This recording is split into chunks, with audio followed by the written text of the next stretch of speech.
Ladies and gentlemen, please take your seats. Our program is about to begin.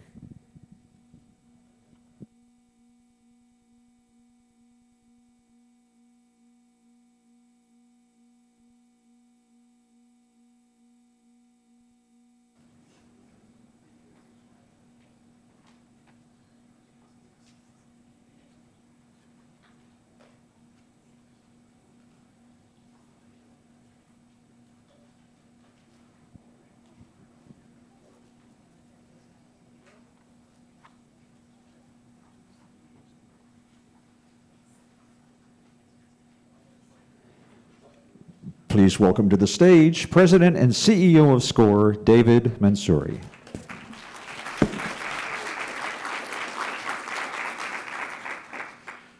Good morning. Thank you all so much for being here with us this morning for the release of SCORE's 2022 State of Education in Tennessee Annual Report. And I just would say, after the challenges of the last 2 years, it is so great to be here in person with so many of you here at the Tennessee State Museum. And we also have a few hundred folks who are joining us virtually for this conversation as well. I just want to say welcome and thank you for being with us. We're also just honored to have a number of members of the Tennessee General Assembly who are with us here this morning as well. I've got a list here, and hopefully I won't miss anybody, but I want to ask these members if they don't mind standing just so we can thank them for being here. Senator Jackson, Chairman Sapicki, Chairman White, Chairman Moon, Representative Lamar, Chairman Watson. Thank you all for being here. Thank you for your service and the work you're doing to improve education in our state.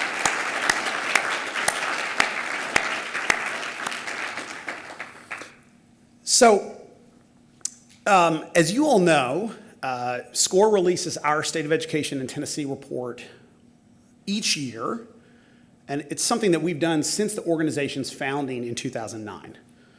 And the report really serves three important purposes. First, it serves as a progress check on how we are serving students in K-12 education and higher education in Tennessee.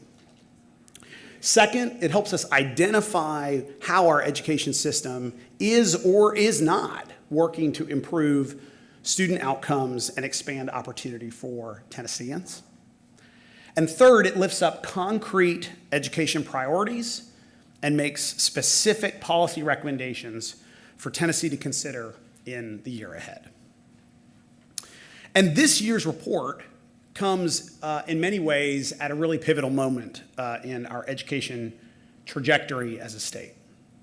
Since SCORE first started releasing these annual reports, Tennessee's K-12 education system has moved from the bottom in the country to the middle of the pack in terms of how our students perform on the nation's report card.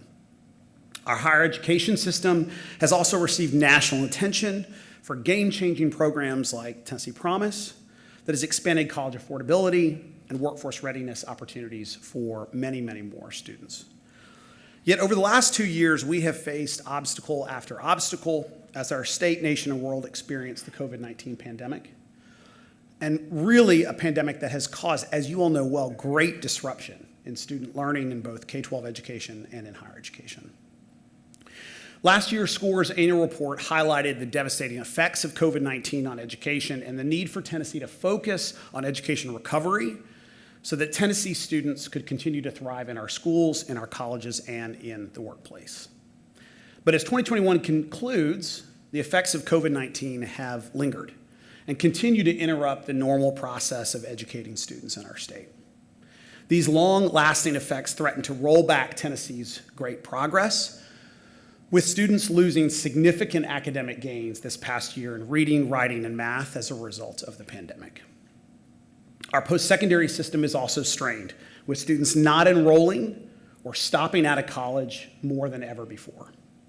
And this is all happening in an economy where some form of post-secondary training is usually required, yet too few Tennesseans have a post-secondary degree or credential. At SCORE, we believe in the power of data to better understand the challenges students are facing so that we can advocate for the right solutions for students. And so first, I want to look in more depth at some of the K-12 and post-secondary data from the last year to make sure we have a good picture of where Tennessee is and where our students are.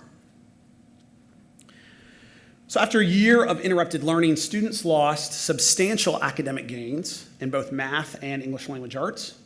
And these alarming drops were the largest in math, signaling the need for Tennessee to take action to accelerate student learning in this critical subject. SCORE has advocated for Tennessee to address the state's literacy crisis in recent years, and state leaders and policymakers began 2021 by passing really bold literacy legislation to create new state policy on how students learn to read and to invest in high-quality literacy instruction in the classroom.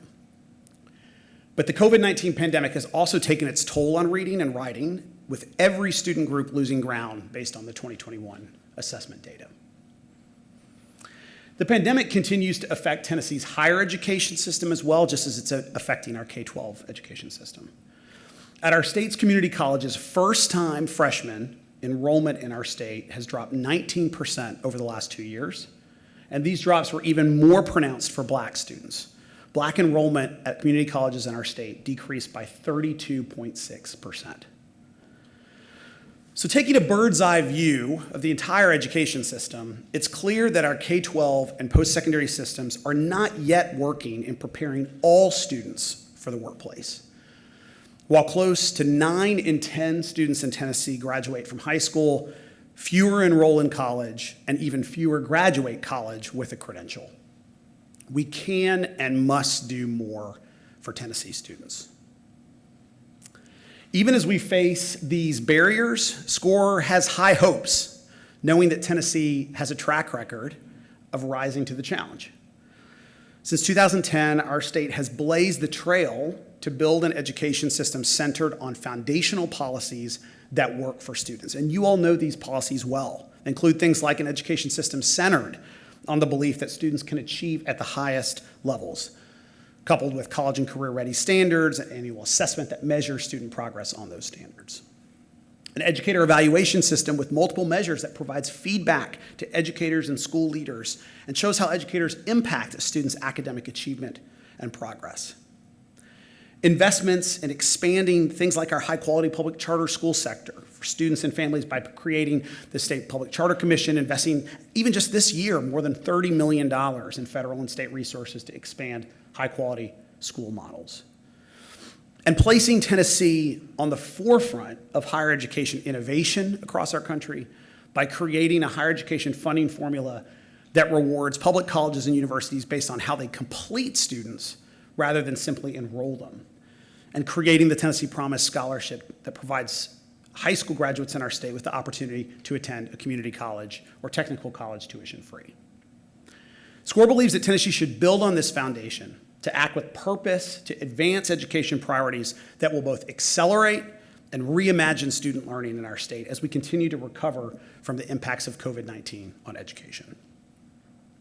So we'll now turn to, with that context, we'll turn to the 4 priorities that we're outlining for 2022 to support this work. And these are priorities that we believe will help us tackle some of the challenges that I just described and really set us on a course to rapid improvement for students in the year ahead. You can feel free to follow along in the reports that you've got in your seats as I go through each of these priorities as well. So the first priority for 2022 is to accelerate student learning. It's clear that the pandemic has stolen valuable learning time from students in our state, and this could have long-lasting consequences for students as they move from high school into post-secondary education, where already too many students who intend to enroll in college do not enroll the fall semester following their senior year of high school. SCORE believes that state policymakers must continue to enact policy and investments that work to respond to the COVID-19 disruptions and restore students on a path to college and career readiness. So what does this look like? First, Tennessee has to harness data to identify how students are doing and how we can better support each individual student in our state. This includes stronger, more comprehensive annual reporting on how the state is serving Tennessee students from day one in kindergarten to day one in their first job in the workplace. It includes more robust data on the state of the educator workforce in Tennessee, including teacher shortage data, teacher diversity data, and information about compensation.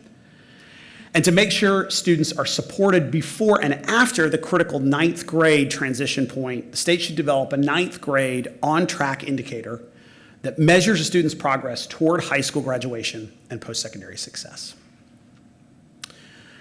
Second, Tennessee must also expand research-supported practices to improve student success. Things like high-dosage tutoring, expanded learning models in every corner of the state to accelerate student achievement and growth among all students.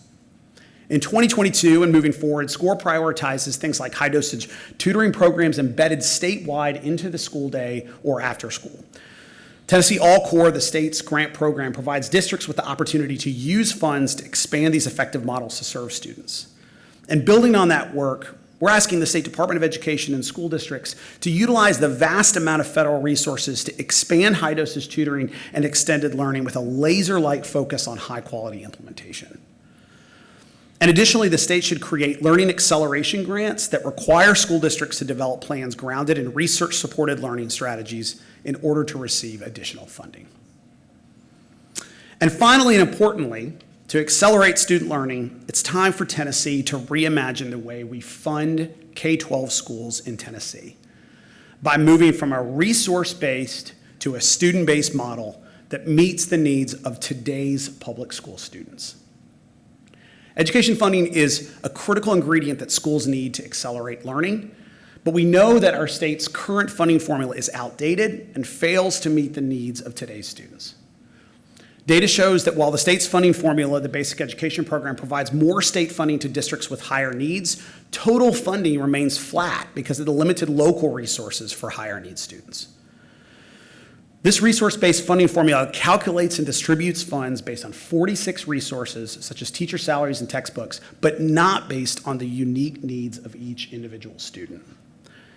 The bottom line is this: even as our state's made significant academic progress over the last few years, Tennessee cannot be among the best in the nation for public education if it does not do more to address each unique student's needs through a student-centered funding formula.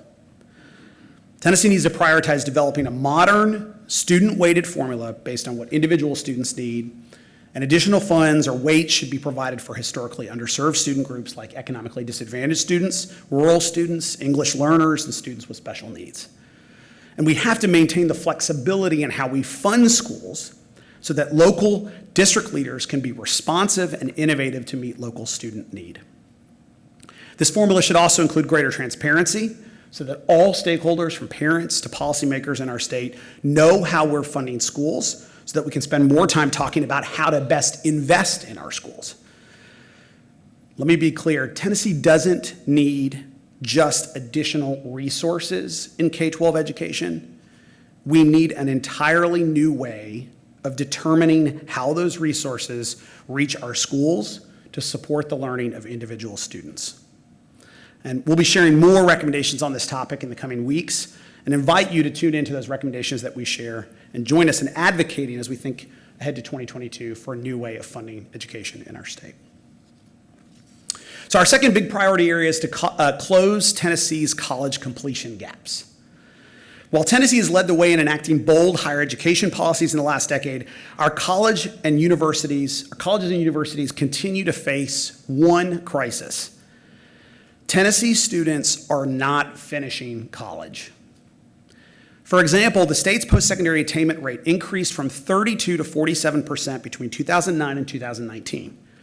But the gaps in completion rates between white students and students of color has not budged at all. The gap between black and white completion rates has remained around 20 points, while the gap between Hispanic and white student completion is about 8 points. These numbers are most concerning at the state's community colleges. Just 25% of Tennesseans graduate with a credential in 3 years, and just 12% of black students graduate with a credential in 3 years. The state's completion crisis is clear. Tennessee must take action to address these gaps to increase economic opportunity and to meet workforce demand. So again, we have 3 areas around this priority that we're recommending. First, SCORE urges Tennessee to resolve to close longstanding college completion gaps in 3 ways. We should invest in research-supported completion activities. such as completion coaches and summer remediation programs that are proven to improve and increase completion rates. The state can expand academic support opportunities at the university level as more students enroll in college having experienced lost learning time in high school. And to monitor our progress moving forward, expanded reporting on completion data at the state level is needed as well. Second, Tennessee must also improve the state's credit transfer system to close Tennessee's college completion gaps. To strengthen these pathways, we're prioritizing a transfer pathways pilot network between a community college and a university to source innovative solutions to improve credit transfer and completion. And other opportunities like dual admission and reverse transfer should be expanded to improve the transfer pipeline so that more students complete credentials and degrees. And third, Tennessee must update the outcomes-based higher education funding formula to further incentivize improvement in completion rates in our state.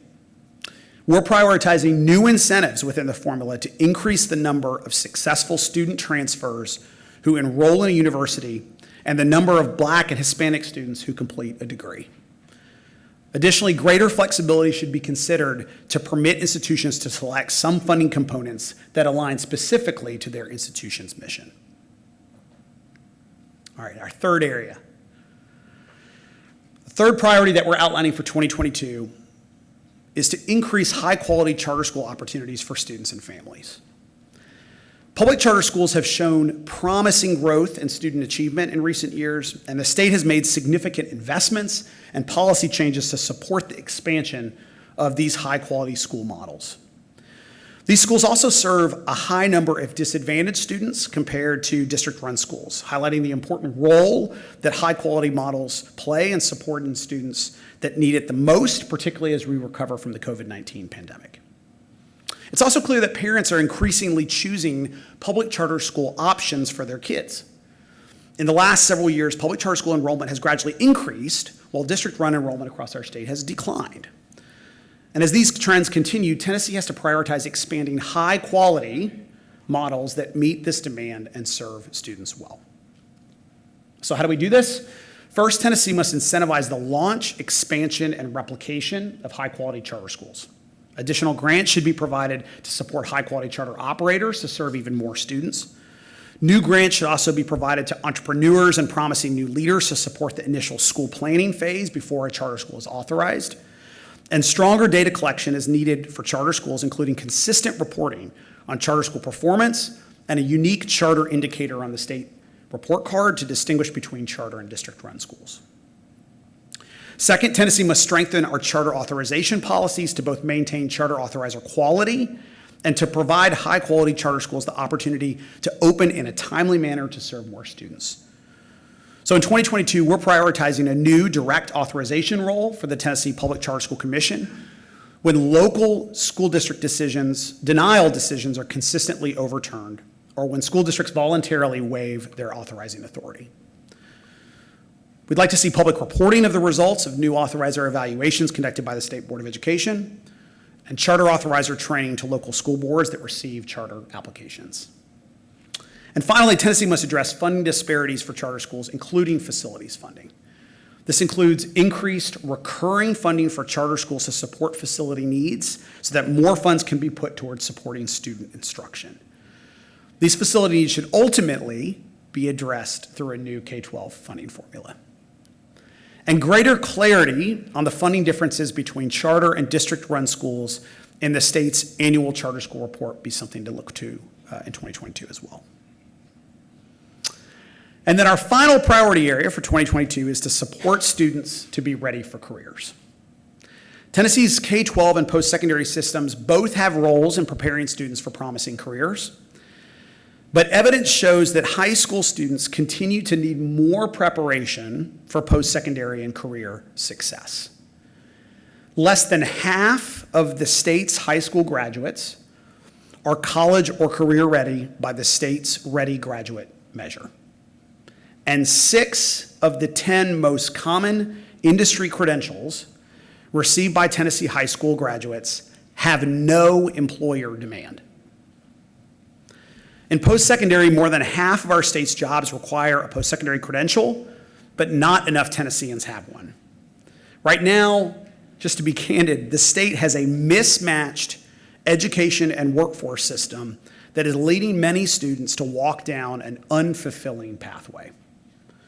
So to address this mismatch, Tennessee must use K-12 to workforce data better to inform policymaking, educator practice, and the public. We believe Tennessee should codify and invest in the state's P20 data system to increase access and use of the state's K-12 to workforce data. Without a clear, connected picture of how Tennessee systems are serving students, leaders who want to make data-informed decisions are really only seeing a broken mirror reflection of where we are. Second, Tennessee must strengthen career and technical education and work-based learning opportunities for students in middle and high school. This includes codifying the process for how we determine whether an industry credential is aligned to workforce demand in K-12, as well as increasing data collection and public awareness of the middle and high school courses and opportunities for student learning that are aligned to workforce need. And finally, Tennessee must expand partnerships between K-12, higher education, and industry that can center on providing students with innovative, high-quality credentials. Middle college models in our state should be expanded through a formal state designation process for high schools and post-secondary institutions to launch these models. The state should explore funding opportunities for students that participate in apprenticeship options with employers. And finally, tax incentives should be provided to businesses that partner with post-secondary institutions to design innovative credential-bearing opportunities within existing programs of study. So these are the 4 priorities that SCORE has identified for education in the next year. And I'll just say that while we are setting these priorities here today, we really believe it's going to take all of us to make these priorities happen and to make them a reality for students in our state. SCORE stands ready to partner with you as we advocate for these priorities in the year ahead and to work with you to make them a reality for students. So to help us unpack these priorities, think about what they mean in policy and in practice in our state, we've assembled 2 panels, a panel featuring some of Tennessee's key policy leaders in K-12 and higher education, and a panel featuring practitioners, parents, and leaders on the ground who are actually implementing and driving some of this work forward in communities across our state. And these 2 panels will highlight really, in many ways, how Tennesseans can engage in, advocate for, and realize some of these priorities that we're outlining for 2022. So to kick off our first panel, I want to introduce a tireless student advocate and close partner of SCORE's, Tara Scarlett, who's the president and CEO of the Scarlett Family Foundation, who will be facilitating the conversation and will introduce our esteemed speakers for our first policy leadership panel. Tara, I'll turn it over to you.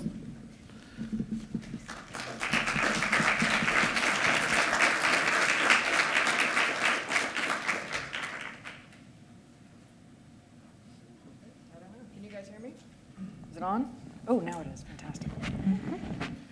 Excellent. Welcome, everyone. I'm sure these amazing panelists up here don't need too much of an introduction because I bet everyone in this room knows them one way or another. But we have Dr. Penny Schwinn, who's the Commissioner of Education, and for Tennessee, obviously. Dr. House, who is the Director of Tennessee Higher Education Commission. Dr. Morrison, there's a lot of doctors up here. Dr. Morrison, who is Executive Director for the State Board of Education, and Representative Mark White, who is I'll share it a little bit more. He's not only the chair for the House Education Administration Commission for the House of Representatives, he's also out of District 83. Great. Yes, perfect. Well, thank you. Welcome, everyone. So great to see everyone in person, and especially the 4 of you. And this first question is for all of you. So we'll start with Penny, if we don't mind running down the road. Briefly, what is one policy or program that you see is critical to accelerating student success and learning recovery from the pandemic? Sure. So I think for the department, the number one thing we're looking at is Tennessee All-Core. In terms of acceleration, we have the largest program in the country right now. I think the next largest is 7,000 students. Right now, we have 150,000, and that is 1st through 8th grade. That is high-dosage tutoring. The vast majority of our districts, and it's over 80 now, have voluntarily will participate. And it's high-dosage tutoring, no more than 3 students in a group, English language arts or math by semester, consistent tutors for relationship building, and that's just in 1st through 8th grade. It's a pretty significant percentage of overall students in those grades. But the second component is on connected literacy. Those are micro grants to families so that families who are in districts that are not participating in Tennessee All-Core still have access to high-dosage tutoring for their students. And then finally, at the high school level, we will be providing free online on-demand tutoring for any high school student in the state who wants to participate to ensure we have that full elementary through high school support for our kids. We have Zern that is now available to any student in the state, and that is a math curriculum, or not a curriculum, it's a math support for tutoring that allows students to be able to move through mastery-based programming. And then finally, we're doing a lot with tutoring, but finally we are also putting out $50 million in community grants so that community partners are able to provide high-dosage tutoring. Think about your YMCAs, your Boys and Girls Clubs, your after-school programs. What if students could go to those programs and get high-dosage tutoring as opposed to other activities and really focus on accelerating support? Got a lot of structures in place to make sure that that is high-quality implementation and that students have every opportunity to get the supports they need to accelerate. But we are really excited about that, and certainly the size of the program and the hard work our districts are doing. Thank you. Dr. House? Yes, so I think this is going to be a classic that many of you have heard before, but I think now more than ever we need to keep thinking about the ways we do remediation at the higher education level or at that transition point from high school into higher education. And what I'm about to say is probably not unfamiliar to many folks in this room, but there are two ways in which Tennessee really intervenes with regard to remediation. One is the SAILS program, which is delivered in a 12th grade math capacity. The other is co-requisite remediation at the community colleges. So students who have SAILS offered at their high school are able to engage in math remedial coursework while still in high school such that they can enter higher education having that box checked. And then the co-requisite model is a parallel, and again, I know many of you know this already, a parallel lab kind of structure, credit-bearing course in parallel with a support course. So always more research to do on both of those and always tweaking to happen there. I just think continuing this conversation about what that looks like is more critical than ever, given this conversation that we're having and given what the commissioner just shared about the interventions happening earlier in K-12. What do we need to be doing to best support those students who need a little bit of support in math specifically, but also in English and any other topic, other subject, when they enter higher ed. So plenty more data and stats and updates on that, but I will spare you all and more to come on that for sure. Yes, so building on both what Penny and Emily shared, I think two things I would say. I think the tutoring and the summer programs that have been rolled out and will continue to roll out need to continue and expand. I think across all of those programs, just really making sure that we're collecting real-time student-level data so that we can inform instruction throughout the year and not have to wait for TCAP as sort of the post-mortem, because we can't afford to wait a year at a time to see how our students are improving coming out of this pandemic. So I think just the data collection, and you mentioned that too, Emily, around these programs will be key. And then the other thing I think is really also so important coming out of special session last year is the Literacy Success Act, and particularly the parts of that affect our educator pipeline, thinking about our ed prep providers and ensuring that we've got a consistent blueprint for how we're teaching reading, I think is one of the number one things that we need to do, period, but particularly as we're thinking about acceleration and remediation efforts. Thank you. Thank you. Well, first of all, let me say thank you, SCORE. The 12 years I've been in the General Assembly and the 8 years on the Education Committee, you've been so helpful. Your research is just fantastic. I think from my point of view, from the legislature, the wisdom that the state had in leadership, Commissioner and the Governor, that called us into special session last January after the children were out of school during 2020, that we had a special session. We said we know we're going to be behind. I sat on the National Assessment Governing Board, NAEP, for NAEP, which is 28 people around the country, and every single state has been challenged by the pandemic. And so those who jumped on board and said, it's real, we're going to do something about it, and Tennessee was one. And when we passed those three particular bills, Commissioner, and we said, the summer school and tutoring and things of that nature. So I think we realized that we were going to be behind. We jumped on and did something about it. There are a lot of states who did not, and so they're still trying to figure out how to catch up. So I think that's one of the best things we did. Everywhere I go, guys, I keep breaking on Tennessee. We are doing a lot of things good. We have a lot of challenges. We got a long ways to go. Don't get me wrong, but Tennessee has got some excellent leadership right now, especially in education, and I think we're moving forward. Excellent, thank you so much. Obviously, a lot of focus on accelerating learning across the whole spectrum. I'm curious if this question is for you, Representative White. As this critical juncture, what is on the legislators' agenda to accelerate student success in 2022? You think that's a question I can answer? What's on the legislator's agenda? The light wasn't so bright, I would get a little bit of help out there. I'm glad you asked the question at this critical juncture, Yep. because we are at a critical juncture, and I think we as a state realize that. Even though I really don't like going through it, I am a big fan that disruption needs to happen every once in a while. Because with disruption, which is what the pandemic was, not making light of anything of the horrors of the pandemic, but it did disrupt education. And we had a long ways to go even before the pandemic came. Now it's kind of broken down a lot of barriers, and we can rebuild in many ways. So I think that's one of the things that we are doing as a state. And that's the challenge in the legislature, where you have 33 senators and 99 House members, and we're in session. And we've been in a lot of sessions this year, by the way. But we're getting ready to go back into one in January for about 4 months. It's been an election year, and you know, it'll probably move pretty fast. And so make sure that we do the right things, that we slow down enough and listen and really get an understanding of what is before us. One thing that I am excited about in particular, still real focused on our early childhood literacy. We have got to get that right. All children need to be able to function through school past third grade. But one thing that we've got on the plate that we're working on, I think I can share this, is we're going to go down to ninth grade in dual enrollments. We're looking at that, and so I'm very supportive of that plan. Because of Tennessee is setting so well financially in so many areas, number 1, 2, and 3 in just about every category.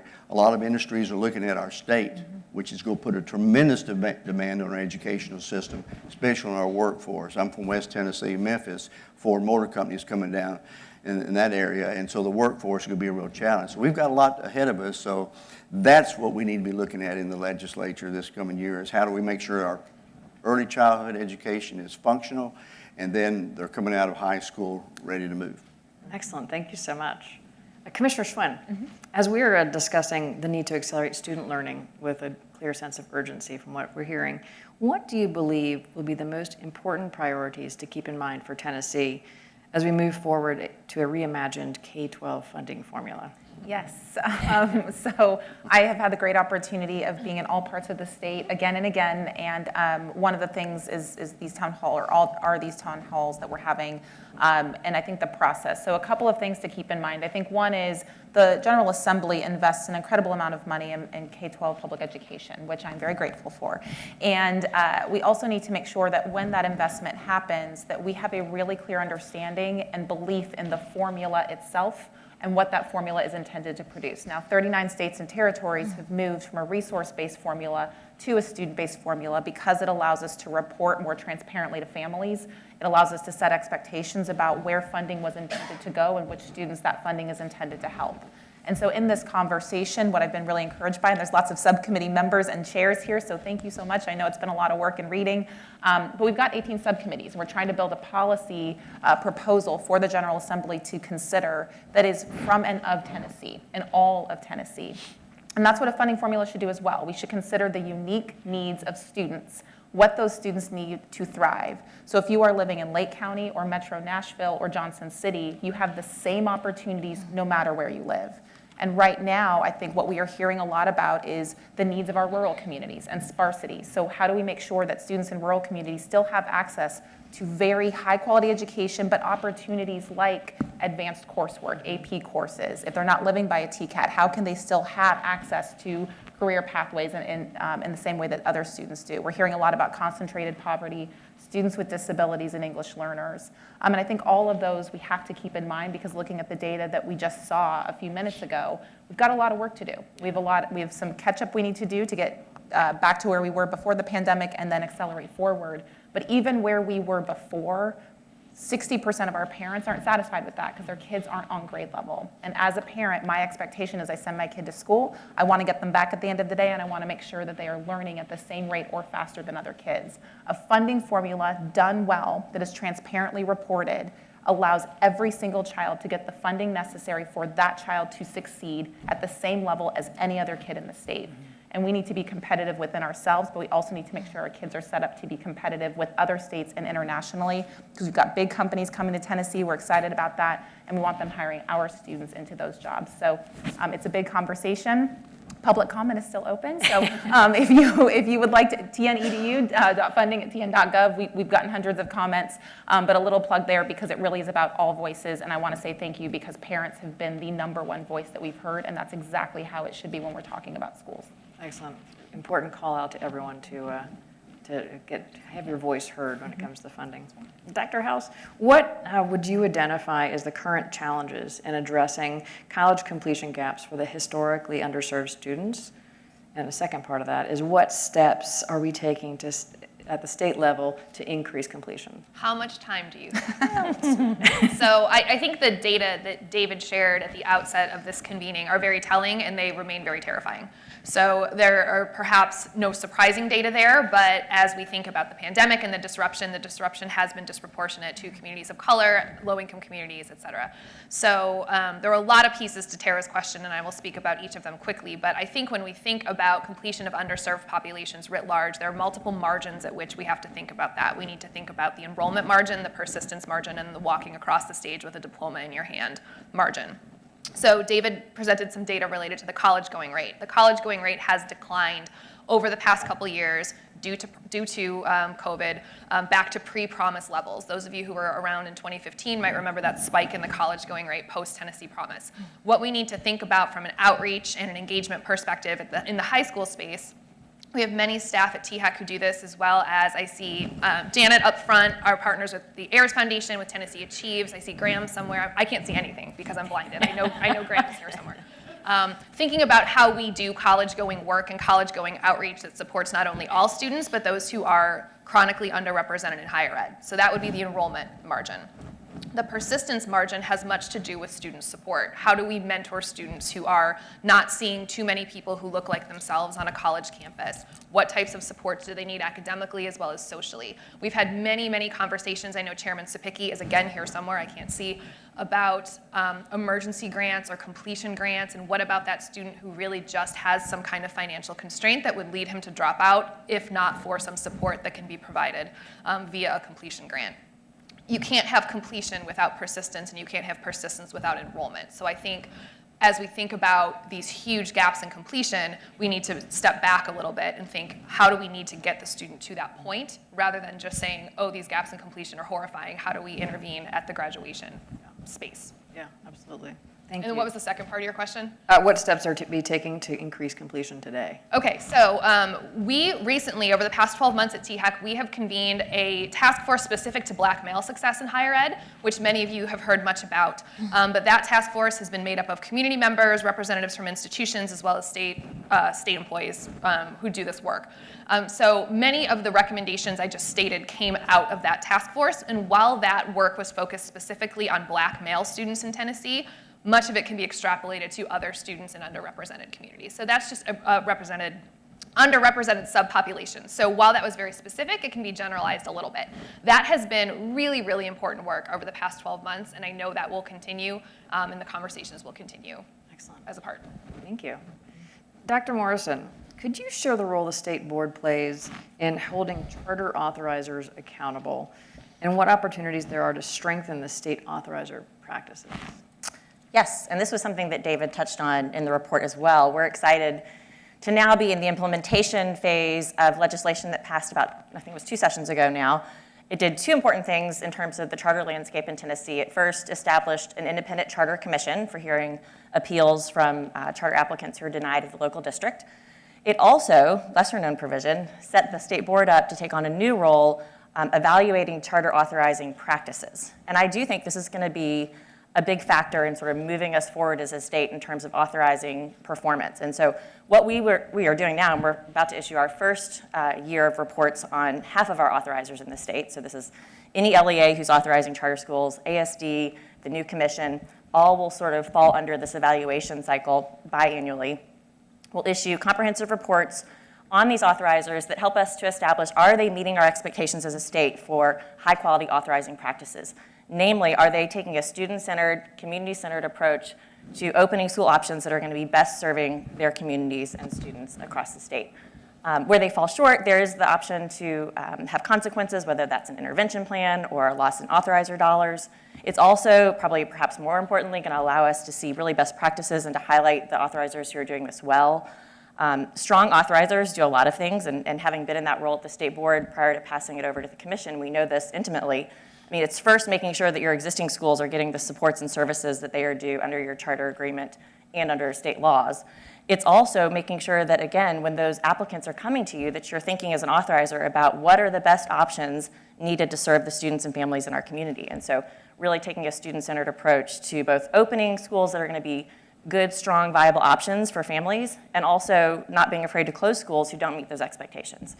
So we are excited about this work. I think it will hopefully move us forward in terms of the charter landscape across the state, and you can see those new reports coming out January 1. Oh, excellent, thank you. Moving back to Commissioner Schwinn for a moment, from your perspective, what is needed to ensure more high school students or high school graduates are equipped with industry credentials that direct them into a workforce? So this is one of the most important things that we're working on. And the department, the governor's office, there's a strategic plan, Best for All, and it's academics, student readiness, and educators. And that student readiness section is really where we're focusing more specifically on high school. So a couple of things. So I think one is some good news. We were at just about 8,000 apprenticeships in particular before the pandemic in 2018. We are now over 34,000. We're back to pre-pandemic numbers and above that. Same thing, I think, when we're looking at industry certifications, but I'll include dual credit and statewide dual enrollment and all of that work as well. It's about opportunities for all kids, no matter where they live. And I think one of the responsibilities we have as a department, and I think frankly as a state, is to ensure that we are thinking differently about what that looks like. And so it is whatever pathway and whatever opportunities students want. So first and foremost, I think that we've done a lot of work, especially because we were forced to during some of our school closure time periods, to think about what that experience can be for a student. So maybe that is a traditional pathway. Maybe that is doing more virtual instruction, and we've seen a lot of that, especially in the high school space. We're looking at rotationals through summer programs where students can get hands-on experience and then academic supports and still be on a pathway to earn industry certs and credentials. We also, I think, are thinking about making sure that students have access and opportunity to lots of different types of pathways. So want to call out the Niswonger Foundation and the department partnered on AP Access for All. So now any student in the state of Tennessee can have an online access to an AP course, up to 14 of them, on demand, and it allows, I think, a different level of access. And so that is one model that we are using and then replicating that for lots of different post-secondary preparation opportunities. But the last thing I would really highlight is that those are all single initiatives that doesn't actually lead to a full experience for a student. And so we have to think differently about how middle school and high school are designed. It doesn't have to look like it did when we were in school. It doesn't have to be 30 desks facing forward with the teacher talking at you or with you. It can actually be and should look different. So we've invested $30 million to have 21 innovative high school models. Students are actually going to high school on industry work sites. Industry is coming to the school. Students are having more relationships with TCATs than ever before. We're pushing that down to middle school. What is a 6-year pathway? And we've had good conversations with the House Education Committee on, and I think really good push on us as a department about how do you bring middle school more into the fold? How do you bring CTE programs so students are more ready to take advantage of that? The department will be expanding our innovative high school and now middle school programs as a result of those conversations pretty significantly this spring. We're working with districts to ensure that at the end of kind of our federal relief dollars, we have at least 25% of our middle and high schools in the state that have been redesigned and rethought and innovative so that more of our students can take advantage of those opportunities. We can see better preparation as we hand them off to our good partners to my left and make sure that they don't just know that there's a pathway, but they are prepared for it and that they actually are successful once they matriculate. Excellent. That is, I think, the concept of redesigning and rethinking high school is something that's so needed for this current generation of students, and certainly the way our companies are evolving and how they're operating. But it leads me to a question with Dr. House here is, What is your perspective on how Tennessee higher education institutions can be more proactive about partnering with the K-12 space and simultaneously with local communities and businesses to help create a stronger pathway for students into jobs? Chairman White mentioned a moment ago dual enrollment, and what always comes to my mind first is innovation related to dual enrollment, expansion of dual enrollment programs. I've been at THEC for almost a decade, and every single year within those 10 years, dual enrollment participation has done this. We have seen an uptake in the take-up of dual enrollment year over year over year. So I think that is not only the first thing that comes to mind, but I think an important first step in thinking about what should, could, will dual enrollment look like for not only those students who want to do their gen ed requirements while still in high school, but those who are really career focused in a CTE kind of way. So the chairman mentioned conversations about expanding the offerings, bringing down to 9th grade or 10th grade. Those are conversations that are ongoing, but I think a really important piece of that is not only expanding the opportunity, but doing so intentionally. What does that need to look like from the CTE perspective as we consider local workforce?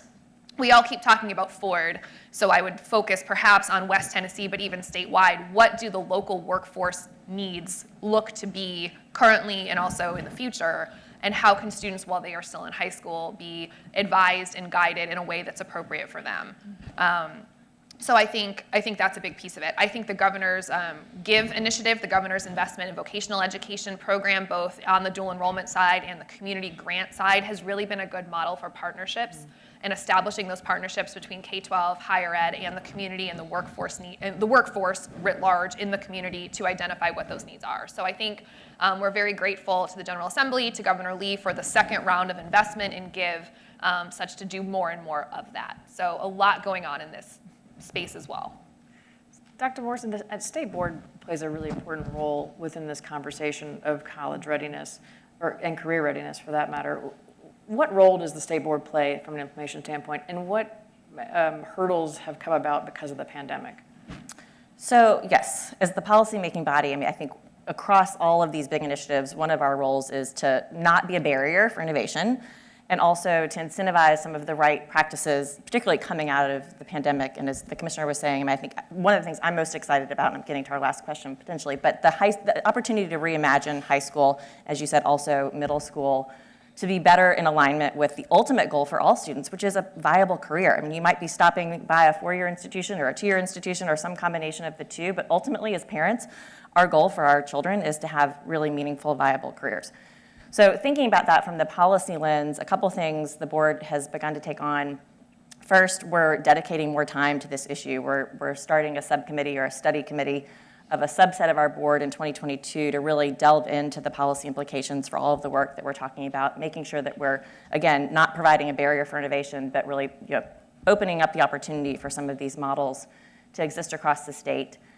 We're also looking at a sort of a long policy provision called the high school and beyond plans, which have really just been kind of a box to check for most districts because there's not a lot of support for those plans. But the idea being there that every student would have a 4-year plan, really beginning in middle school. There's also a middle school component, but that would help them with, support from either counselors or teachers. And we've talked about how we can expand the capacity of counselors through potentially add-on endorsements that teachers could earn to do college advising, career advising. But regardless, that every student has an idea of where they're headed, how their course selections are affecting the path that they're on, starting in middle school, but then each year in high school tracking towards that. So thinking about some of those policy levers. And then just thinking about the alignment with workforce, and again, making sure that our high school graduation requirements, the way we're thinking about the counseling standards and who's doing that advising in the school building, whether it's coming from our partners outside of it, the public sector or within the school building, that students have what they need to be able to be intentional about their choices. Excellent. Chairman White, we've just looked at a lot of data. We've heard a lot of additional data from these panelists. Help me understand, why is data important from your perspective to inform how we're making K-12 policy, post-secondary, and also workforce policy? Yeah. Thank you for that. I'm a big fan of collecting data, and believe it or not, everyone in this room knows we are challenged every year about how we collect the data, too much testing or not enough, or not. So I'm always open to that discussion, but we must collect the data. Why would we not? I mean, the old saying is, how do you know where you're going if you don't know how to get there or where you've been. I was trying to think of an analogy for that, and the best thing I came up with, when I was much younger, I wanted to learn to fly. And so anybody that's learned to fly, there comes a certain point in time when the instructor gets out of the plane and you take the thing off, and it's up to you to get it back on the ground. And so I was on one of my first solos. I left Memphis, I was flying to Little Rock, and then the second leg of it was going from Little Rock to Greenville. I don't know if anybody knows where that is, going southeast from Little Rock. You know, there is nothing between Little Rock and Greenville. No identifiers. When you're flying, you're looking for water tanks or a lake or a river, something so that you know you're staying on course. When you leave, you calculate your crosswinds and your airspeed, and you know approximately when you should be at your destination point. Well, I was flying, and there was nothing but cotton fields and nothing else. And it came to the point in time I should have been at Greenville, and I wasn't there, and I saw nothing as far as I see but cotton fields. So I was starting to get a little nervous, you know. Fortunately, it took a little longer, but my calculations of crosswind was right, so I hit Greenville. But my point being, along the way between Little Rock and Greenville, if I needed those course landmarks, those calculations, so that I knew that I was on track. If not, I could have been way off from Greenville. I may have landed somewhere else, or not at all, you know, in a lake somewhere. So I'm a big fan of data. We got to keep it up. We can have the discussion on how we get that data and our testing and whatnot, but data is so very, very important. And I want to thank SCORE for that, because they've always been on the mark on that, helping doing the research and why data is important. Thank you. You know, we have dealt with a massive crisis with the pandemic, not to mention the large number of natural devastations we've had over the past couple of years, most recently last Friday. But with any crisis, a lot of opportunities arise.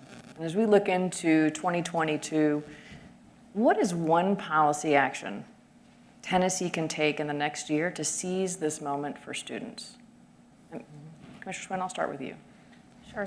It's a big question, and I think a really important one, especially in the moment that we're in. So I would say, first and foremost, whatever policies any of us are going to talk about, or folks are talking about outside of and after this convening, is we have to think that every single data point that we are looking at is a child, and it is somebody's child.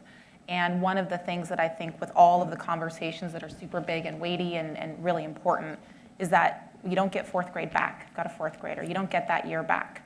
And for some of our students who have been most impacted, I was in Humphreys yesterday, and you think about just how much devastation and how much transition has taken place, they aren't going to get that time back. We have more of a responsibility to ensure that the policies that we are thinking about and then implementing actually impact, and that we're holding ourselves accountable to outcomes and not just feeling good about process. And so one of the things that I think I'm spending most of my time on, and it's going to be one of the most, I think, biggest policy conversations we have, is school funding.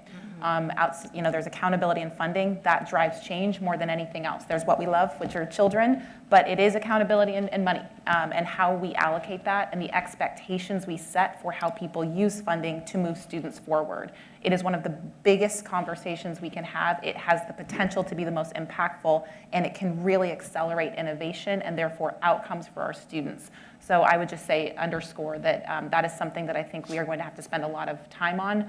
I think it is something that is very weighty, and I think it has the potential to be one of the biggest key levers in our state to ensure that we are not just keeping up, but that we are passing up everybody else in terms of acceleration and growth coming out of the pandemic.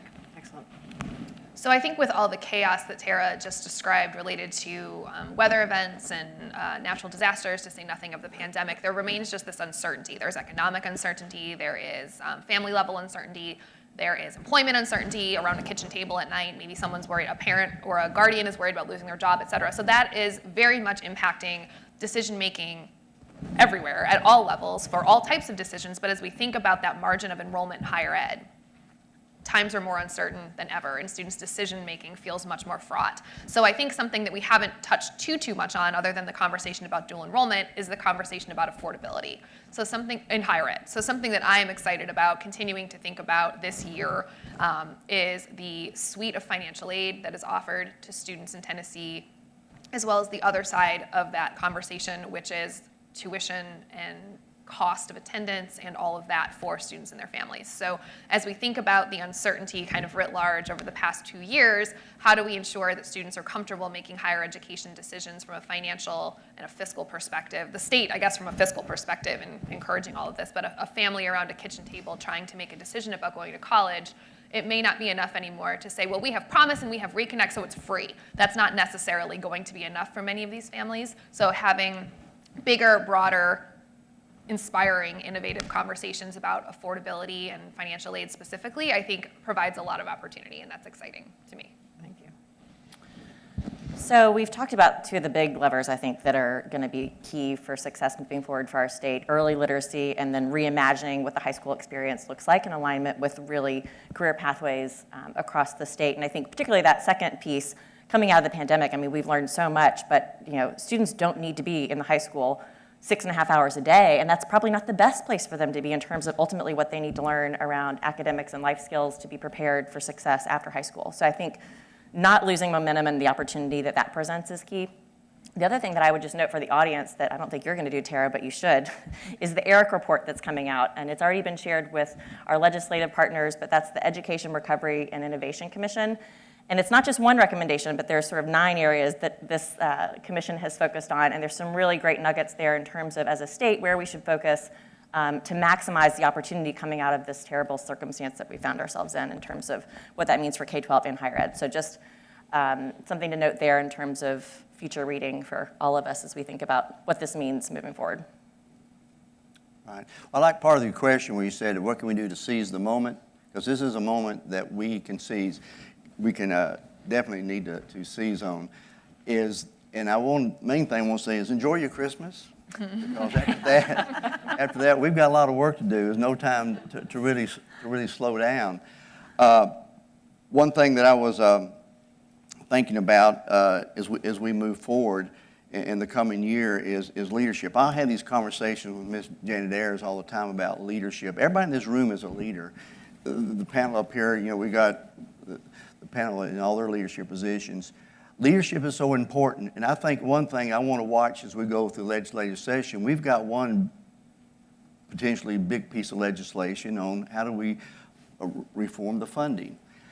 And I want to encourage my colleagues, a lot of times we can say, oh, it's so hard, it's a heavy lift, there's a lot of things.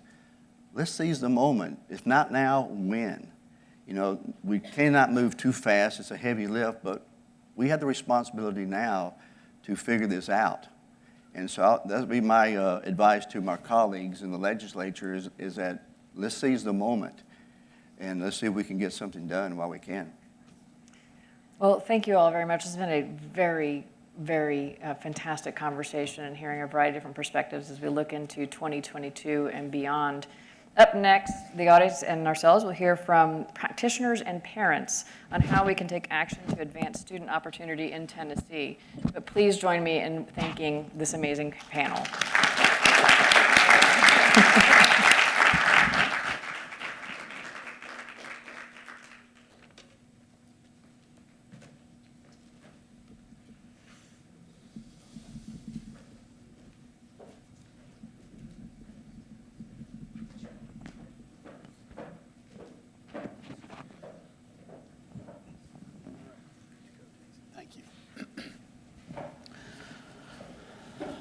All right, thank you so much, Tara, for that wonderful conversation. We're going to move to our last panel discussion here for the morning before we close.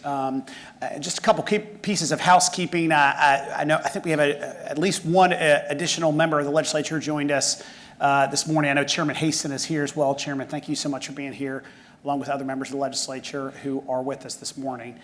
So as Tara mentioned, at SCORE, we think a lot about the intersection between policy and practice, and really focus a lot on what are the right policies for our state to be focused on. And then importantly, what does that work look like on the ground? What does it look like for students? How are we seeing changes for students in our communities across our state? And so just really fortunate this morning to have 3 incredible voices, leaders, perspectives who are really driving this work forward in communities across our state to talk about how these priorities play out in communities across Tennessee. So first we have Janet Ayers. Janet is a member of the SCORE board and is the president of the Ayers Foundation, an organization that's dedicated to improving the lives of Tennesseans by focusing on education, conservation, social welfare. I just would say the Ayers Scholars Program is one of the most effective college access and support programs in the country, and serves high school students, post-secondary students, really across rural Tennessee in our state. So Janet, thank you so much for being here. Thank you, David. Dr. Yolanda Jones is the president of Tennessee Colleges of Applied Technology, Covington, Ripley, and New Bern. And I would just say, Dr. Jones got in the Batmobile and got here as fast as she could, but has had a lot going on in her community, and she told me this morning that I think it's TCAT New Bern lost part of its roof as part of the tornadoes earlier this week. So, Dr. Jones, thank you so much for being here. And just would say, in 2019-20, these 3 Colleges of Applied Technology served over 1,500 students and awarded over 1,000 certificates and diplomas. So thanks, Dr. Jones, for your leadership. And lastly, Nicole Lattimore is a parent of a 3rd grade student who attends Emerald Academy Charter School, which is a school in Knox County and the first and only public charter school in Knox County. Nicole brings just a really incredible and important parent perspective to this panel. And Nicole, just really appreciate you being here with us. Thank you for having me this morning. So we've heard a lot about the impacts of COVID on student success, K-12 and in higher education. We also know that there are some amazing things happening in communities across our state to recover and to accelerate student learning and accelerate student success. And maybe just to start off, we'd love to ask each of you to reflect on some examples or an example of innovation, new things, new approaches you've seen as a response to this challenge that we've seen over the last two years in better supporting students. So maybe, Janet, I'll start with you, and then we'll go down the panel. Okay, great. Those of y'all that may or may not know that the Ayers Foundation, we have counselors embedded in schools across the state, rural communities. And during the pandemic, we realized rapidly that we had to pivot and change to a world of that we were very hands-on, face-to-face with our students. What did that look like? So it took on many different characteristics. One of those being virtual counseling. And we did things like hotspots and laptops and installed boxes at schools and all kinds of different things. So probably 2 things that I can say the takeaway for the pandemic were that because we are student-focused, we knew student by student what they needed. So it wasn't just there was a blanket approach. It was an approach by student to make sure that every single student in our districts received what supports they needed in those wraparounds, whether it was tutoring, a laptop, and food insecurity, whatever it may look like. Probably the bright shining star of that post-pandemic that we know and we learned from was that virtual counseling. Because we weren't really sure how that would work because we were so used to being embedded in those schools and that day-to-day interaction. But we provided that touch point during the pandemic that even when our students weren't in a building, they were still seeing that face and that familiar face. And the great outcome of that is our students that are in school somewhere post-secondary across the country really liked that virtual counseling. And so it gave them an opportunity to stay connected to our counselors when they were in college, that before they would come running to see our counselors when they were on a break, they were having a lot more contact with them. So that will stay with us. So there was something that will stay post-pandemic. Yeah, that's a great example. Yes. Yolanda. And I will say that for the technical colleges, we are so much stronger since the pandemic than before. As you know, we are competency-based, so for us being on location is very, very important. So for our instructors and our students, we had to pivot and meet that challenge by offering opportunities for our students to continue not only virtually, but in a hybrid model where we could continue to serve our students. You know, I am so proud to say that during the pandemic, our institutions went virtual for only 1 week. Our students were told that safety was our top priority and we will continue our training, and they met that challenge, along with our instructors who then had to look at their curriculum and their work-based training and take a model of how can our students continue to learn, continue to be trained, plus prepare for the workforce. So we included things in innovative, things that students could continue to work on, plus have that hands-on experience. So I think looking at how we offer our program, we will remain that way. Because as of Friday, we had another hit, not a pandemic, but something that could stop us. But because we are now built to meet that challenge, we were able to continue our classes. Our students were able to return today. And we're looking forward to continue to make these changes so we can continue to prepare our students for the workforce. Great. All right, Nicole, from your perspective as a parent, lots of challenges, right, obviously, over the last year and a half. How have you seen schools and education in your community respond in innovative ways? I was actually very proud when the pandemic first hit in spring of 2020, as we all know, right, February, quickly within a week. I can remember being in Sam's and we get this text message that everything, school's closed, and as a parent, you're trying to figure out, what am I going to do, with childcare, and most importantly, continuing education, because you don't want to create and foster these gaps. And so we were very lucky that I'd say 7 days, our school quickly turned around, had options to learning online that students could do. They could still see and interact with their teachers, which was very important because this was the first time that this generation of students were faced with this. I've never experienced this in my childhood at all, so how were you going to handle it? So I was very proud that kids were giving the virtual option, and then when that school year rolled around, starting in August, you had an option as a parent to either send your child virtually or in person, and you were both faced with fears, but it was still encouraging, and you had just that reliance from the school that they were going to be safe and that this was your best choice based on your needs for your household. So options were key. Each student had a Chromebook in the home so that whether they were virtual, whether at any point in time for those who had COVID during the pandemic, they could then transition to the virtual learning versus in person and then could go back in time. So you didn't have this gap. You quickly minimized that gap. So as a parent, I really appreciated and valued having that option. Great, thank you. So I want to shift to some of the priorities that we've outlined today, and Janet, we'll start with you. One of the priorities that we've talked about so far today is around how do we use and access and really make changes based on the data that we have in our state. And we heard the previous panel talk a little about this. Chairman White gave, I think, a great example of what happens when we don't have data to inform where we're going and what direction we're moving in. But I know that using data is such a central part of the work that the AIRS counselors are engaging in to support students. And would love it if you could talk a little bit about how the foundation, the Scholars Program, is using the power of data to inform and support students in new ways. Because I think, obviously, the work that you're doing is in many ways, I think, such an exemplar for how we might use data to support students across our state. Well, you had me at data. So I will say that. I mean, our foundation, really everything we do is data-driven.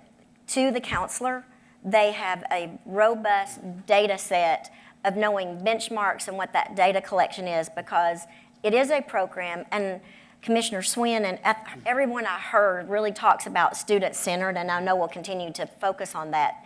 But it's a model that's student-centered, and that data becomes critically important on an individual basis to make sure that our students' goals for going through the 8th grade, high school, on to post-secondary, that we're measuring those goals and those success points on an individual basis, and that we're measuring trends, because we have 21 years worth of data now. So it's very informative of what the trends are coming to. So on an individual basis, it helps us track where that student is in the process and making sure that we're getting them through high school into something post-secondary, staying in post-secondary, and actually completing and getting that certificate or diploma or whatever that post-secondary is. On a higher level, that data is also helping us identify trends by school. And so we're able to say, is this a particular high school that consistently year over year, our students aren't continuing their education past high school like some of our other school systems are?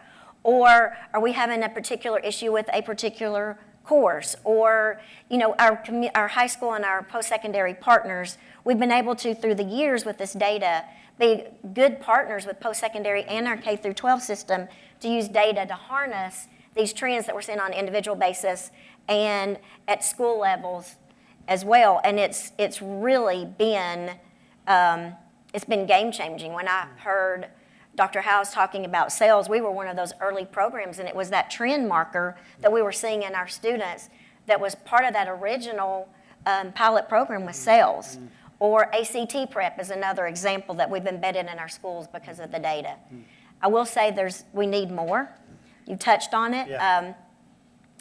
Workforce data. Yeah. We really need a robust data system that connects K through 12 to workforce so that our communities, our counselors, again, the people that are making the decisions about the coursework, we know where our students are going. We're helping them complete. But we really don't have that robust access to what the workforce trends are. What should our counselors be recommending for our students to go into? I know that's critically important as a parent and someone in a TCAT. You know, we need to be a step ahead. The part of the state that you're in, Dr. Jones, it becomes really important to be able to harness that. We're trying to counsel those students through so that we know where we're going. And David, a point that you made earlier about the other part that we need in data is we build a robust data set once we have those students. We start in the 8th grade, but we need it earlier, sooner, so that there is a process of knowing areas where students may have needs, student by student, so we can intervene early and have them prepared for life after high school, post-secondary, and ultimately successful career. I want to stay on this data topic. Nicole, what data do you look at the most, or what data do you wish you had access to maybe some of the examples that Janet just gave us? I will follow up exactly with what Janet was saying. I value the fact that I have access to our MAP assessments. Those are done 3 times a year at my daughter's school, and so those are done in addition to the Tennessee Ready testing, and it gives you a current projection of where your student stands, but then it also gives you projected growth.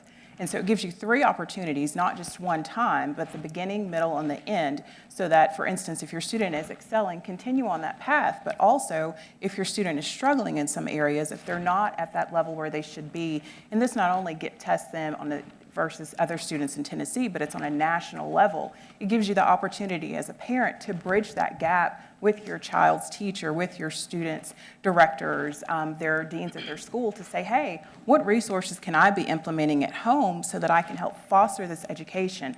I highly value teachers. They spend a majority of time with our students, but it's also our responsibility as parents at home to ensure that they're excelling as well and also doing our part. So I appreciate having access to the Tennessee Ready testing and then also MAP assessments for those. Great. So I want to switch now to another topic that we talked about as a priority here, and that's around college completion. And you know, I shared some data points earlier that I want to be careful about using the word crisis, but I think there's some real challenges related to helping more students complete in our post-secondary institutions. And we know that some of these challenges are most significant for historically underserved students, so students of color, economically disadvantaged students, rural students in particular. And we heard on the previous panel some policy ideas, some things that we could do from a policy perspective to tackle some of these challenges. But Dr. Jones, would love to hear your perspective on what do we need to be doing from an institution level, right? How are you thinking about addressing some of those challenges? Are there any charges or challenges you would give to your colleagues across the state who are also trying to think about addressing these challenges at post-secondary institutions? Well, for me, I'm sorry. I'm sorry. I have sinuses, sorry. It chokes you up just thinking about it, right? Yeah. Well, for me, I would say for completion, for technical colleges, we look at our institutions and we look at our students, and workforce attainment is our number one thing. And I think that's what makes us so different, is that for us, putting a student to work is our priority. So when I look across the base, that should be all higher ed institutions' number one focus. If we're going to have our students and our parents spend money to return to school, the ultimate result should be a job. So for me, meeting that student where they are, taking them where they need to be, should be our focus. That's how we can touch the students that are disadvantaged. That's how we can touch students that are struggling and have any form of barrier. And that's also how we can touch students that are accelerated and need additional challenges. So if we tie what we do every day to the workforce and getting that job, it will be a win-win across the board. All right, Janet, I'm going to just ask you to reflect on this question too, because I know you're working in this space every day. What needs to be happening at institutions across our state? What needs to be happening on the ground across our state to solve for this completion challenge that we have? First, I want to just say exclamation point after what Dr. Jones just said, because our TCATs do a phenomenal job of understanding what their role is, that it is to harness the power of education, to have that great opportunity and income and career afterwards. And I think they do a beautiful job. And that's where we see our students really succeeding, is because that is baked in to the DNA of that program. So I do see that every day. Yeah. And so in our institutions of higher education, I do think that what we see and what we focus is, and I want to get back to the data part, in order to inform our students, their families, the communities, our institutions of higher education partners, whether it's TCAT, community college, or four-year university, because our students span the spectrum. It's about fit as well for us with our students, to wherever they want to be, whatever they want to do, they have access and we support them along the way. But it is those support wraparound pieces that I'm sure at some point you'll talk about funding too, but it goes back to that student-based, is that student by student, whatever those supports are to get them to and through to that finish line and into workforce, is where our institutions of higher education need to focus. And that's where we see the results. You know, we measure our data externally because it was getting to be too good. And sometimes when you say it, it sounds simple. The simpler it sounds, lots of times the harder it is it's that individualized attention to the finish line that makes the difference. And I think there's some lessons learned with TCAT, and we see that, and we try to apply that same formula regardless. So our community college students are completing at a 75% rate, not at a 20% rate. Yep. Same with our education, same with our TCAT, even higher, because of that focus on that P through 20, kindergarten through workforce. Or succinctly, my dad, the veterinarian, retired veterinarian, Janet, I just needed you to get off of my payroll onto somebody else's. So, as a parent, I'm sure you can appreciate that. All right, I want to shift to two maybe final topics. We're going to come back to funding because I know that's such an important one. Nicole, one of the priorities that we are outlining today is really a focus and emphasis on helping to grow more high-quality public charter schools in Tennessee. Emerald Academy is obviously a charter school. You send your child to a charter school. Why does that matter to you? Talk a little bit about the kind of decision-making process that you went through, and is that a priority that resonates with you? What do you think that would look like for your community in particular? I think it was important for me. We analyzed where she was zoned for a district-run school, and then talking with friends and family members throughout our community, we came across Emerald Academy, and so they told us the wonderful things, the attainment of higher education, that push for post-secondary achievement and attainment. And so that was important for me, and so we made the decision to send her there, and it's amazing that we see that. Their classrooms are named after colleges, so you're starting at a lower kindergarten level when we talk about this into the workforce and influencing them young. They learn about these colleges, and so it's not just, hey, I see them playing on TV, but I can learn simple things about it so that one day I can attain that and achieve that as well. One of the other things that I love, I volunteer with the school and various avenues, and our middle schoolers complete service learning opportunities. And so that introduces them to these career avenues and the variety of them. So that goes on what we've talked about earlier in the panel earlier today, and even some of the highlights of that importance of introducing at a younger age. They have a number of service hours that they have to complete. And so they're allowed to go and volunteer at various businesses, but it's important to instill that into them so that if their wheels are turning at that young age, well, I may have thought about this, but this is truly what it's like. So I want to go to school. I want to go to college. I want going to complete that, whether it's at the community college level or a four-year institution, but that I can attain and achieve that. So for me, it's important to have that exposure to that higher academic level. And so giving parents and letting them know that you have options. You're not put in a silo to attend this school because this is the community you live in, but look and see and make a decision on what's best for your household on that individualized student learning. So all of those points, that was what was important to me as a parent, was going behind the scenes, looking at these schools, reading the profile, and knowing that I have an option of where to send my child. Thanks for sharing that. All right, last topic. So we've talked about school funding a lot today, the importance of that work. And we've got, I know, a lot of folks in this room who are involved in different ways around thinking really in new and innovative ways about how we might fund education, particularly K-12 education. And even on this stage, Janet is the chair of the Rural and Small District Subcommittee in this work. Dr. Jones is my boss, actually. She's the head of my subcommittee that I'm on the Higher Education and Post-Secondary Readiness Committee. And so would love to end maybe with some reflections, any thoughts, reflections, maybe Dr. Jones first from you, and then Janet, if you'll close us out, on why that conversation matters. What's the promise or the opportunity from your perspective of rethinking the way we fund education in Tennessee? I think this is giving us a wonderful opportunity to change our future. Tennessee, like never before, needs a skilled workforce. We hear it every day from our industries that they're crying out loud now. We need workers. So the way we fund our students as they attend is very, very important.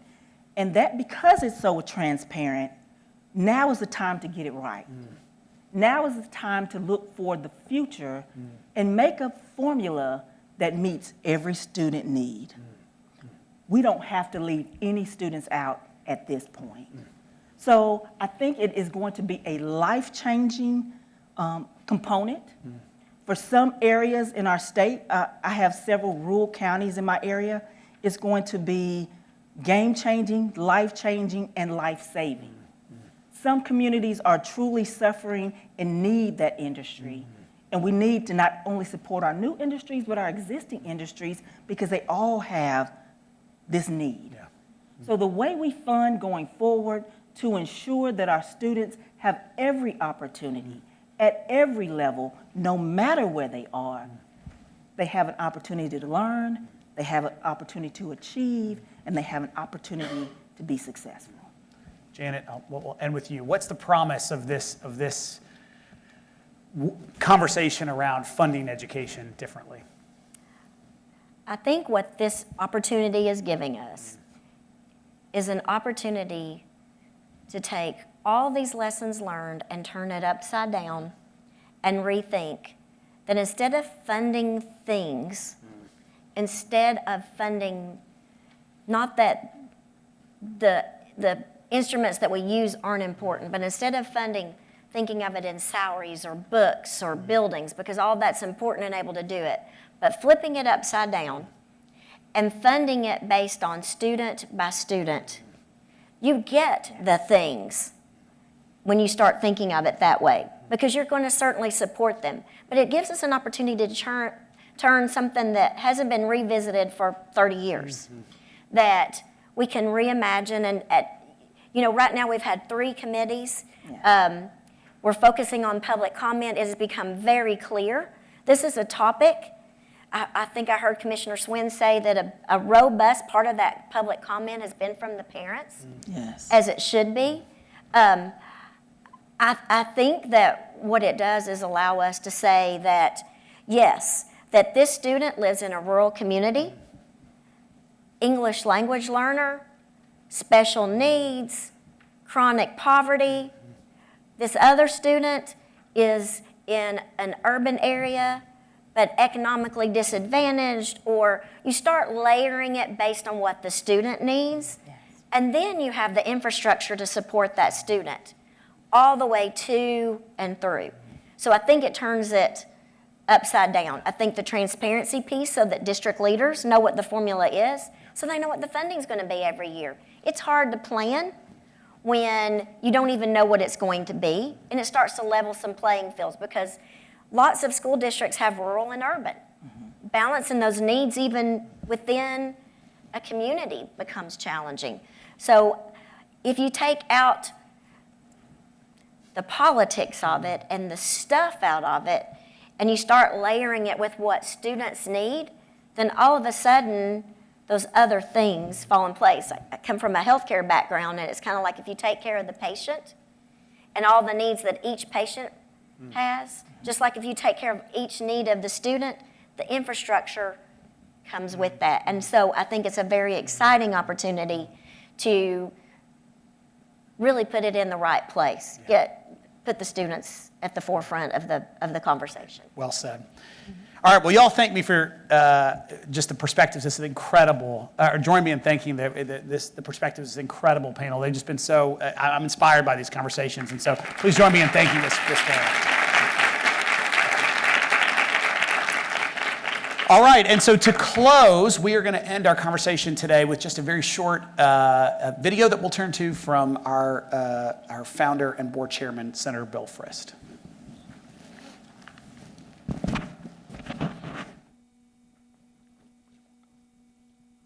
Thank you to our state policy leaders, educators, and parents for joining us today, and for participating in this vital conversation about how we advance policies and investments that will improve student outcomes today. On behalf of SCORE, I thank you for your leadership and partnership in this work. Friends, we find ourselves in a moment of critical decision. Tennessee has made outstanding progress in K-12 and higher education student success in the last decade.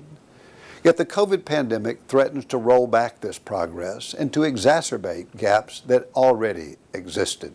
SCORE invites you to join us and our partners across the state as we seize this moment to act with intention to elevate 4 key policy priorities that will keep Tennessee on track and advance student opportunity moving forward from the pandemic. First, Tennessee must accelerate student learning today. The pandemic has stolen valuable instruction time from students. Students in all grades have lost ground in nearly every single subject. To work against the effects of COVID, Tennessee must deeply understand individual student needs and further expand research-backed strategies, things like high-dosage tutoring and extended learning time in all districts all across the state. And importantly, Tennessee must reimagine K-12 education funding to provide the resources individual students need to accelerate their learning. Tennessee must also increase high-quality charter school opportunities for students. High-quality public charter schools offer students effective and innovative learning opportunities that we know can improve student achievement, especially for historically underserved students. Tennessee has further opportunity to expand high-quality options. Investments in incubating new models, expanding proven models, and in continuing to tackle the ongoing challenges related to charter facilities would open the door of opportunity for many more students. We must also strengthen our charter authorization policies to maintain quality while creating more pathways for high-quality charter operators to meet student and family needs. Now it is essential that we close Tennessee's completion gaps. We must expand strategies proven to work, like completion grants and strong advising, and we must continue to refine and improve earlier innovations like transfer pathways and our outcomes-based funding formula to ensure that they work for all students. And finally, Tennessee must support students to be ready for careers. If we want every student in Tennessee to have a choice-filled life, our education system must better prepare students to find and thrive in a good career. To expand career pathways for students, we must have a clearer picture of how the state's education system is preparing Tennesseans for jobs in today's economy. Students need more access to work experience while in school. Career and technical education opportunities must be expanded and provided to students interested in gaining work experience for credit prior to high school graduation. And partnerships between K-12, higher education, and employers must be increased and centered on providing innovative ways for students to receive high-quality degrees and credentials that are aligned to Tennessee's changing workforce needs. As we move into 2022, SCORE is resolved to advocate for these policy priorities on behalf of Tennessee students and in partnership with educators and parents and policymakers and state leaders. There is no time to wait. Tennesseans can seize this moment to advance innovative, student-centered reforms to push back against the great disruption of COVID. Together, we can chart a path forward toward a bright future for every student. We're grateful to be in this work with you. All right. We are at the end of our program today. I want to say two final quick thank yous before we conclude. First, Bryce Warden on the SCORE team was the lead writer of our report that we are releasing today. Please join me in thanking Bryce. Where's Bryce? Where's Bryce? Bryce is back there. Bryce is back there. Thank you, Bryce, for your leadership. And then finally, I just want to say thank you all for being here with us, both in person and virtually. Really grateful for your leadership in this work, and we're excited to roll up our sleeves and work with you to advance these priorities in 2022. Thanks so much for being with us, and hope you have a great day and a great holiday season.